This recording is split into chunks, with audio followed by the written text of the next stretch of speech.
For more than 2 decades, Harry Potter has felt like it's always been there. We know the story, we know the characters, we've lived in that world.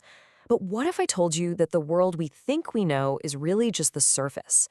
Today, we're going to peel back the pages and uncover the deep, meticulously planned layers of genius that have been hiding in plain sight this whole time. So, I gotta ask you, how well do you really know this story? And I'm not talking about house trivia or who said what line. No, no. I'm talking about the psychological blueprints, the moral trapdoors, and the emotional engineering that makes this series absolutely unforgettable. So, first up, the architect's blueprint. This is where we see that J.K. Rowling wasn't just telling a story, she was building an entire universe from the ground up. And honestly, the proof is just staggering. Just try to wrap your head around this for a second. This wasn't just some vague idea she had. Rowling had the entire 7-book arc fully plotted out before the Philosopher's Stone ever hit a single bookshelf. That's why some tiny throwaway detail in book 1 can suddenly have this massive, world-changing payoff in book 7. It was all part of the plan. And just look at this commitment. The whole idea just appears fully formed on a train ride in 1990. But here's the part that really gets me. She wrote the final chapter of the entire series years and years before she ever got there. She locked in the ending from the very beginning. Who does that? Even the single most iconic detail, Harry's scar, wasn't random at all. Rowling specifically chose that lightning bolt shape, not because it was realistic, come on, it doesn't look like a real wound, but because it was a symbol. It was instantly recognizable, a unique brand for her hero in this new magical world.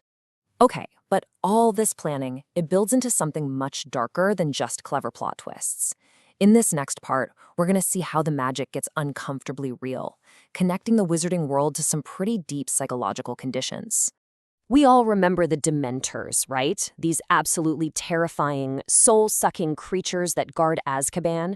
They feed on every happy memory you have until there's nothing left but your worst experiences. But what are they, really? Well, here it is. They're a direct one-to-one allegory for clinical depression. Rowling based them entirely on her own battle with the illness.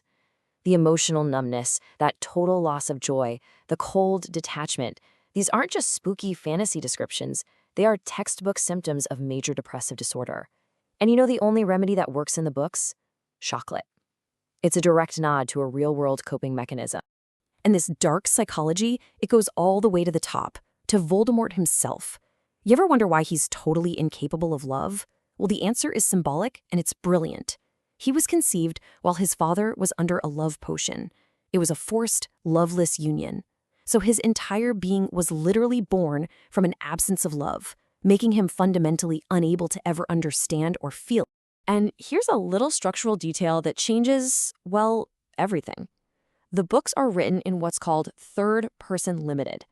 That means for almost the entire series, we are locked inside Harry's head.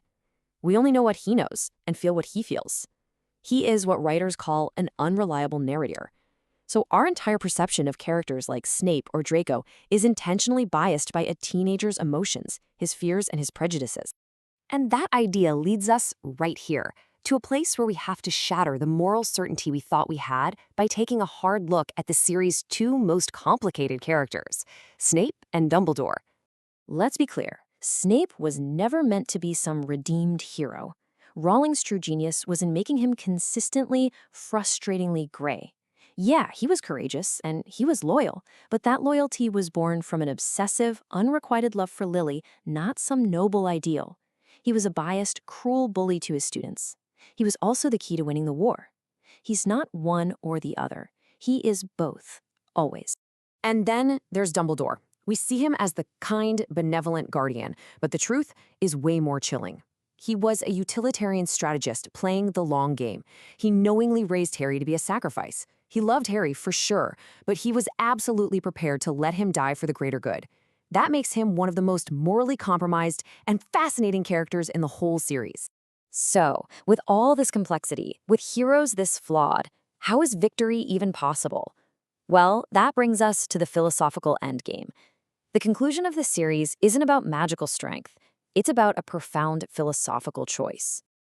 Harry becomes the true master of the Deathly Hallows, but not by possessing them.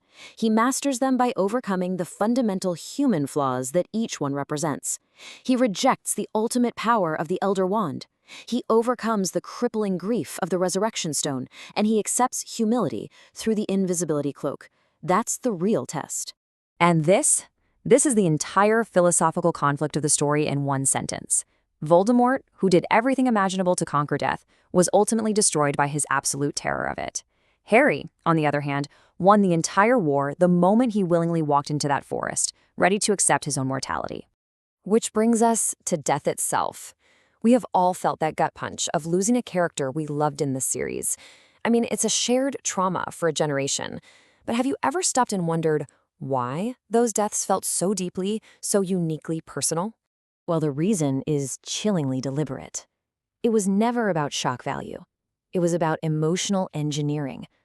Every single major death in this series was meticulously planned to attack and isolate a specific, fundamental human emotion. Look at this. This is the emotional blueprint of loss. Sirius's death wasn't just losing a cool character, it was designed to target our need for family. Dumbledore's death was the targeted removal of guidance and safety. Dobby's death? That was the destruction of pure innocence. And Fred's death was engineered to feel like the death of joy and laughter itself. It is an absolute masterclass in narrative design. So the next time you open a book or watch a movie you love, ask yourself, what's the architecture holding this all up? What's the emotional blueprint the creator is using on me? Because as Harry Potter proves, the most powerful magic is often the kind that's been hiding right there, in plain sight all along.